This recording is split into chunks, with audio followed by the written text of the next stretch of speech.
If you've ever had to choose a lens or at least studied this issue, then you definitely know that the aperture is one of the key lens characteristics. Not only does a small aperture give you a higher ISO, but it also serves as an artistic tool. After all, narrow apertures like 1.4 or 2.8 give an incredibly beautiful blurred background by making the object of the photo stand out. It does look gorgeous, so mind the lens aperture when buying one. The problem is that such lenses are rather expensive. As I've said before, you don't need much money to evolve as a photographer. I believe fairly cheap equipment is enough to gain your brilliant results, and your skills and ability to spot a scene are far more important. And when taking your first steps, you have to focus on that, not on camera and lens. So if at this point you have no intention or opportunity to invest into a professional lens with a high ISO, but you really like blurry backgrounds, I got a solution for you. There are two stages of creating a beautiful photograph. First, you take a shot and then you edit it with a photo editor. And with this photo editor, you can achieve everything you failed to achieve while shooting, including a blurred background around the object. I'll show you 3 ways of hazing the backdrop. 2 of them will let you blur the background real quick and with super easy tools, while the 3rd way will grant you wider capabilities, including replacing the background with anything you want, a plain color or another image. So I'm going to use PhotoWorks for the job. It's a very intuitive program that is perfect for beginners. It has everything a user might need. The toolkit is packed with essential and advanced tools for retouching, color and perspective correction, photo stylization and so on. Give PhotoWorks a try right now. Simply follow the link in the description. The same link will give you a sweet discount on the fullest version of the software in case it gets you hooked. Right, it's time to show you how to blur a background with the PhotoWorks. First, I'm gonna use the Radial Filter. I will be working with this photo. I will blur all the objects around the tower to separate it from the background. I open the Retouch tab and select the Radial Filter. I hold down the mouse button and drag it to make an oval of a random shape. I place the selection over the tower and make it wider, higher and slightly change the angle. Basically, I adjust it as accurately as possible to match the tower, because I'm going to blur the background just outside the borders of this selection. Here we go. Now I just make sure outside is selected and move on to the Sharpness tab. I simply drag the blur slider to the right. If you press the eye icon, you can see the before, and by releasing it, you can see the after. Okay, this was just a slight correction, but since the borders of the mask are different from the objects, I do not recommend blurring the backdrop too strongly, otherwise these borders will simply become too noticeable. Yet this Radial Filter tool works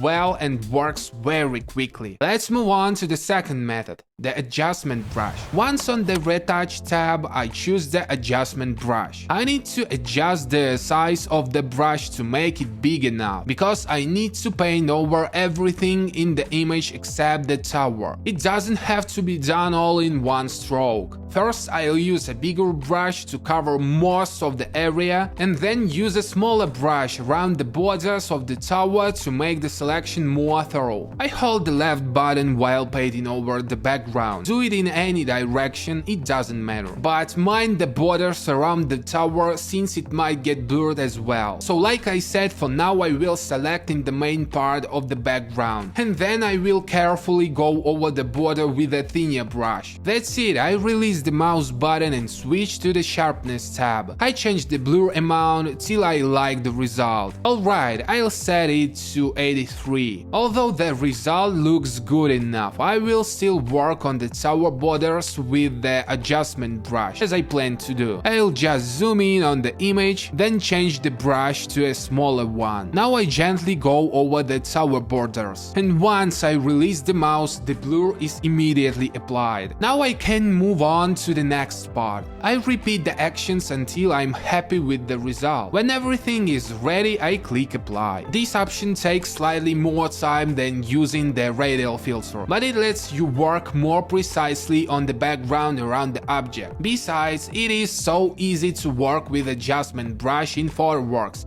and the result just looks awesome. Now the third way to blur the background is by replacing it. First I take this seascape photo and blur it. Then I need to save the blurred image. This has been some kind of preparation. I will use this photo to replace the background. I will simply cut out the object and put it on the background with the blurred seascape. Doing it with PhotoWorks is not hard at all. I'll show you. I switch to the Tools tab and pick Change Background. First I mark the object with a green brush. As you can see, I simply freehand it, roughly indicating to the program where the object is located. Now I switch to the red brush to mark the background. Everything marked with these little squares is defined as the background and is going to be removed. As you can see, I didn't do much and the program handled it very well. Still, I can fix a few imperfections. Here I will restore the face since it got damaged. Then I will continue to remove the unwanted chunks here and there. We are done with the extra background. Now I switch to the object to fix the face and we are done. I click next and now I can edit the selection more thoroughly. I pick background to fix the borders while regulating the brush size and brush softness. I'm going to use a tiny brush this time. I remove the background around the cap and I select the object and fix the cap.